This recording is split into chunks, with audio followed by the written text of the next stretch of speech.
We had to do it a little later today, but as you guys know, Aaron's mother passed away, and we had the service today and funeral. So appreciate you waiting for us to get back. Really, really excited. I love this class. I think we got what we need. We got longer, we got faster, we got more athletic, and we got a bunch of guys who love football. And I'm not sure I value all of them in that order. To be honest with you, I love the guys who love football do really well at Rutgers, and that's something I think is consistent for this group.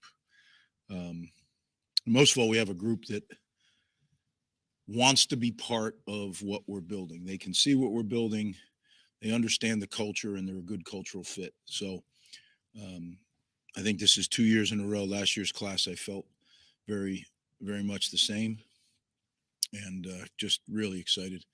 Can't wait to get to work with these guys. Some of them will be here mid-year. Some will come in June. That's kind of always a floating thing, but looking forward to eventually working with all of them and them being a huge addition to our family. So I'll try to answer any questions I can. Before I do that, though, I have to recognize, this is a multi-year pursuit. Recruiting has changed. You don't recruit one class at a time; you recruit several at a time. And my director of player personnel, Eric Josephs, is phenomenal. He's my right hand man. His staff, Tim Silvernail, who's our director of recruiting, and Cassie Petty, who's our director of recruiting operations. I mean, those three are phenomenal, and they work year round to help the coaches and myself build this class. And I can't thank them enough, because that's their primary job and focus every single day, and they're the best. So thanks to them and to the entire coaching staff who works tirelessly to recruit this class, and it definitely makes Rutgers football better. And with that, I'll answer any questions I can. Fooch. What is Ian Strong? I know he's a good football player, but what is he? He is a really good football player. He could be a number of things. He could be a wide receiver. He could be a safety.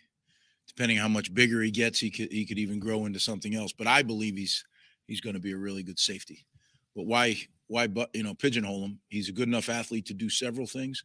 He's a number one player in the state of New York. That's the second year in a row that Rutgers has been able to recruit the number one player in the state of New York. So, as I've said many times, we have more players on our roster from New York than any other Division I team, scholarship players than any other Division I team in the country, because New York is, I drove today an hour and 20 minutes.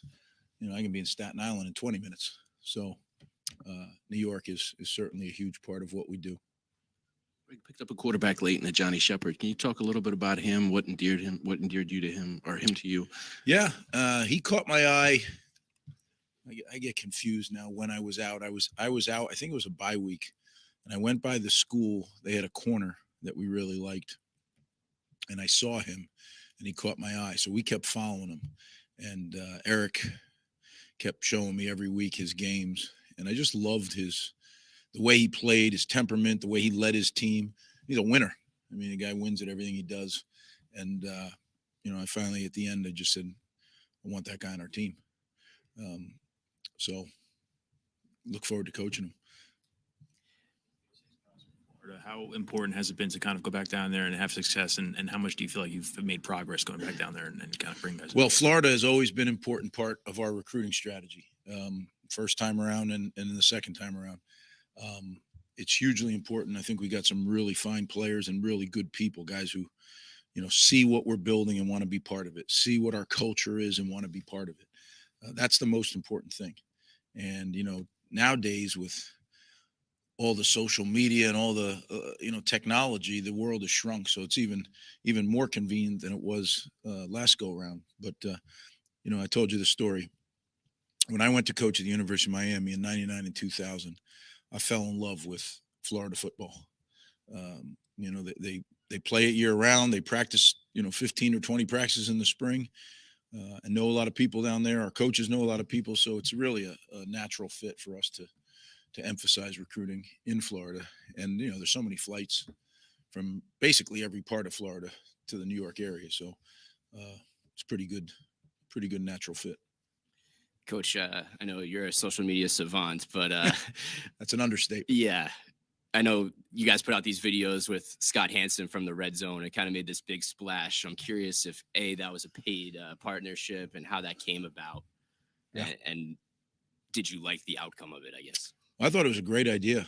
Our creative staff, Jordan Walkstein heads that up. Our creative staff is phenomenal, and they meet and they discuss things all the time. And as you joked about, okay, I am not such a social media savant. I really don't like it. So I let the young guys figure out what we should do.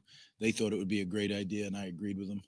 And I know the kids, our signees, really were excited about it, and it's gotten a pretty good feel. So anything that you can get that excites those kids, that's good to me. And now you watch. I mean, that'll become what everybody does. That's okay. Got a two-parter for you. Are you any closer to offensive coordinator? That recruit is not. No, today is about recruiting, but it's a very timely question. So I'll just say that we're working on it. I'm working on it. But the reality is we need to get the right man for the position, not the fastest. So when I finally decide that it's the right guy, I'll let you guys know immediately, and we'll get to work building our offense. And do you plan to take a quarterback from the portal at this point?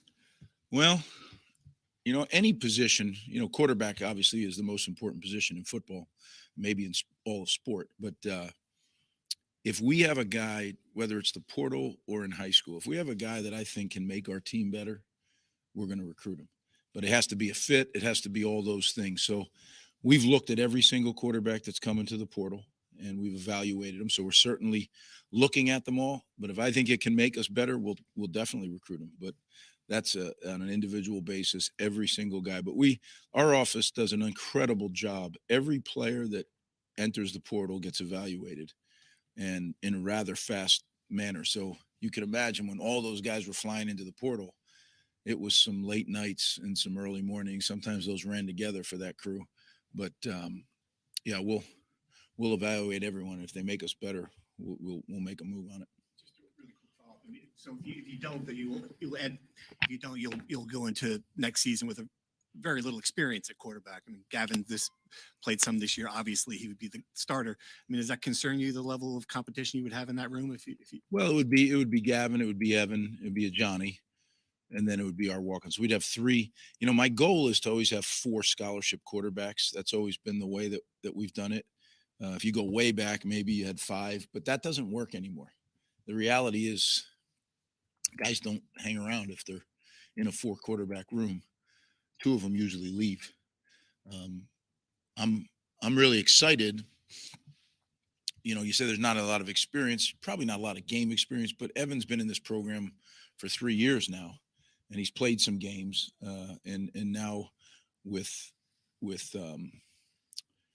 that room, kind of those 2 guys kind of being a little more seasoned, I look at them a little differently than that they don't really have experience, just that they've been around. Now we're all going to be starting new in whatever system it is that we're running.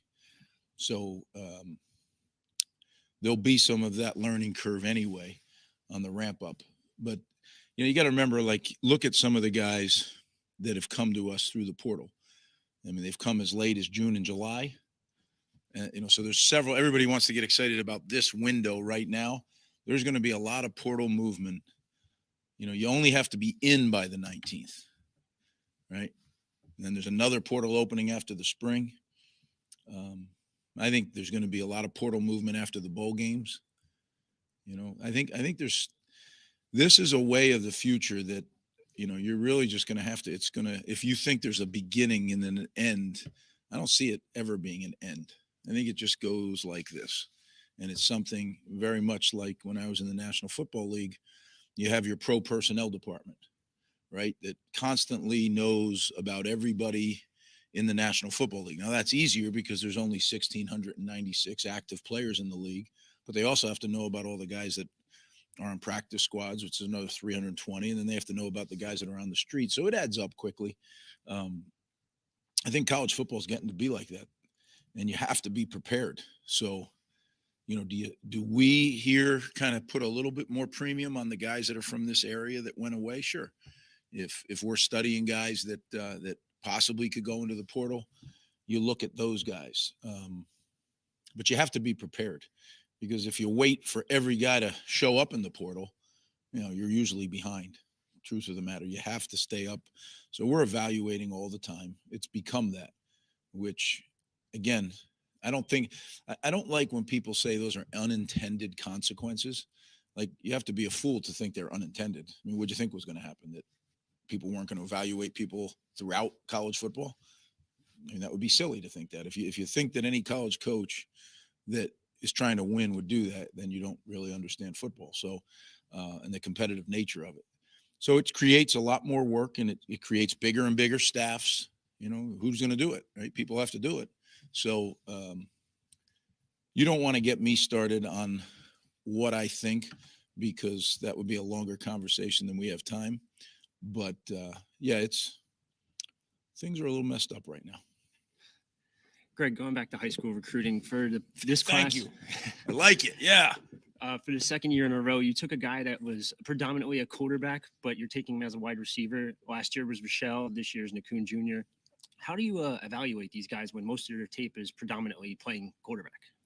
I think, in this day and age, there's so much to look at, Richie. So there's camps, there's combines, right, where these kids go. Other sports you watch, hand-eye coordination. But when a guy's really talented as a high school quarterback, you go back years ago with Coach Paterno, he recruited several quarterbacks and put them at all different positions. And you got to remember, even in high school, I think that position requires a great decision-making, right? You have to have hand-eye coordination. In this day and age, if you're at a school that has any quarterback runs, then you have to be able to run the football like a running back. So think of all the skills. You can I think if you try, you can see that skill. And, we're thrilled with Rochelle. And, I think Junior's going to be the same. I think Junior's a really fine athlete. And who knows where they end up. I don't try to, kind of to Fuchs's question, why pigeonhole them? Get them here and figure out where they fit best. I know if you get guys that are great athletes, that run really well, right, and that are a cultural fit, we'll find a place for them to play. Great, a couple of follow-ups on OC. I'm just wondering if you can give some details as far as people you've interviewed, any roadblocks you've hit, interest in the job you've seen out since you've started going about finding people, just any details you can share. I know you got to ask it, but you know the answer, right? I mean, yeah, I'm not going to get into any of that, right? That would be self-destructive. When you're working a search, you don't ever, volunteer that information, because that could ruin somebody's situation where they are right now. Certainly they're all guys that are working. They're all guys that have jobs, and I would never jeopardize one of the candidates, but you got to ask. That's what I said to Steve. It's a timely question, and I don't have any problem with it, but I can't get into the details as you imagine. Well, I appreciate you understanding. Sure. And just another one on OC. I imagine Do you understand that? I do. There I you do. go. Good. When you're recruiting, I imagine you're recruiting a lot of offensive guys out of the portal, and I imagine they have questions to you about the offensive coordinator when they ask you those questions. I guess, one, do they have those questions? And if they do, what do you tell them in the situation where you don't have someone in that position? Most didn't really have questions about it. Most want to know, like, if I'm a receiver and I know I can come in and be a number one receiver, are you going to throw the ball some? Yeah, okay, I can do it as long as there's catches to be had. If I'm a tight end, are you going to use the tight end? Well, yeah. If you are, if you as the head coach tell them we're going to use the tight end, so does it help to have that guy to speak to him? If the guy's a good recruiter, yeah, the more good recruiters you have, the better. But I don't think it's as big a deal as maybe one would think. Again, if you're not going to use the position, so that's one thing that I have to answer him as a head coach. But I think it's overall it's not been an issue. Greg, you added two portal guys in Rutgers and Dixon. Can you just mention what kind of brought you them? Yeah, I think number one, both really good players. That's the first thing that brought us to them. One's a corner and one is a safety. We had some connection with our staff to both of them and our players for that matter. So when they went in, we thought they were good targets. we immediately jumped on them and got them in to visit and did all those things, and really thrilled with both of them. I think they're going to come in and really be part of our defense in a hurry, and that excites me in the back end. I think we're going to have a really strong back end of our defense. Greg, two-part question. One, you got some key players back. How does that excite you? And also, any thoughts on NIL and Knights of the Raritan, the $1 million match? Did you say the $1 billion match? Oh, okay. I was hopeful you said billion, but well, you're right. Getting Mo Toure back, a lot of this, I kind of alluded to it at the end of the year, but it's probably a good time to talk about it. We had 12 surgeries and ended guys 2022 seasons. And I just did the wrap up with our medical people. And we had 179 missed games from guys in the two deep through surgeries and injuries. I've never had it like that. I think a year ago it was 101 missed games. So it was 78 more missed games from injury. And when you're doing it, you hardly even realize it. You just keep going, next man up, you keep game planning. But when you, at the end of the year, when you look at it, you go, holy cow. And Mo Toure, who was our leading sacker in both 20 and 21, and Moses Walker, who was, as I mentioned, the #1 player in the state of New York a year ago, both of those guys got hurt in the spring. And then we had 10 surgeries within the season that put guys out for the year. So 12 guys overall. So to get them back and to get some of these other guys back is really going to be exciting to see that defense, and because a lot of the guys were on the defense at full force. And then the second question about NIL, again, that's the climate and the area that we are in right now in college football. And I don't like the way that it's handled. I do think players should get paid. I've said that since the day I took this job in 2000. I mean, I stood up at a coaches meeting once and suggested and kind of got laughed at. But had we had a little more forethought earlier, I don't know if it would be such a mess right now today. But we are where we are. So there's no use crying over spilt milk. I think that it needs to get under control. I do think the NCAA is trying, but it's really hard right now. The momentum is in the other direction. So what you have to do is you have to build your own. Don't cry about what somebody else has. I've never done that. Look, there's never been equity in college football before, so why should there be now? I mean, I'm not worried about that. I'm not trying to have equity. We find the guys that we like, we recruit them, we coach them up, we develop them, and that's how we've been able to go compete. So we'll continue to do that. We will use NIL. I really do encourage our fans and our supporters that I don't, some people just don't agree with it. The way it's being done, I really don't agree with it in all ways, but it is what we're in right now. And if we want to compete, we have to be able to let our players, especially our players, retain the players we have. That's the critical part for me, because people don't have a clear understanding what the rules even are. Like you cannot use NIL within the rules, right, to recruit a player, whether he's in the portal or he's in high school. That's illegal. I'm going to give you $5 to come play at Rutgers. You can't say that. You can't do that. Yet it's done every day, multiple hundreds of times a day. We're not going to do that. At the end of the day, I'm going to go to bed at night and know that we've done things the right way, and I'm good with that. But we do need it because you know what? You got to retain the guys that sit in these seats right here, the good players that you develop. And so far, so good, but it's just going to get more and more competitive to keep your own players. And again, we're trying to find the guys like we did this year that want what we have and that want to be part of what we're building. So again, I'm really excited. We're involved in it. We're gonna use it the best way we can at Rutgers. And I just encourage our fans to help support that, and our supporters, our boosters, to help support that, because it is critical, very critical. You mentioned speed and length that you added with this class earlier. I guess compared with the previous few, how much closer do you feel like it needs to be, compared to when you first took over, and how much you feel like you guys improved in that area overall? Well, I think it's a good question. I think it's more the cumulative effect, Chris, than it is like this many guys versus that many guys. I look at it as like a pipeline. If you start a siphon, once it starts coming out the other end, then it just keeps coming.